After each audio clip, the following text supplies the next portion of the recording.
तर जय शिवराय मित्रांनो, मी वेदांत. आज पुण्यापासून 30 किलोमीटरचं अंतर असणारं कृष्णा वॉटरवर आपण तिकडे चाललो होतो. तुम्ही पण जा, कारण वॉटर पार्क एकच नंबर आहे. तर जाताना आम्हाला खडकवासला धरण हे लागलं. खडकवासला धरण तर पाण्यानं फुल भरलं होतं, कारण इकडं असं निसर्गरम्य वातावरण आहे, सगळे डोंगर वगैरे. तसंच मग एकदाचं वॉटर पार्क आलं.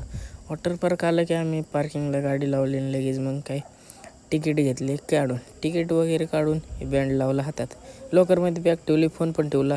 तर नंतर बाहेर आलो. बाहेर आल्याच्यानंतर की जमा केल्या. तर तुम्हाला आतली शूट काय दाखवू नाही शकलो, कारण ते बॅग भेटली नाही आपल्याला फोन न्यायला पाण्यात घालायला. तरच मग इथून सिंहगड दिसत होता. सिंहगड दिसत होतं, पण आम्ही काही तिकडे गेलो नाही. आम्ही निघालो परत घराकडे निघालो. तर मग या निसर्गरम्य वातावरणाचा आस्वाद घेत आम्ही परत घराकडे निघालो. तरच परत घराकडे निघालो. ॲडीजेवरचा माणूस माझ्याकडे काय असा रागानं बघत होता, काय मी काय त्याचं बिघडलेलं काही मलाच नाही माहिती. त्यानंतर आम्ही वर्कशॉप लावलो. वर्कशॉपमध्ये तुम्हाला पोकलँडचं जे काही मटेरियल पाहिजे असेल ते सगळे तुम्हाला अवेलेबल आहे.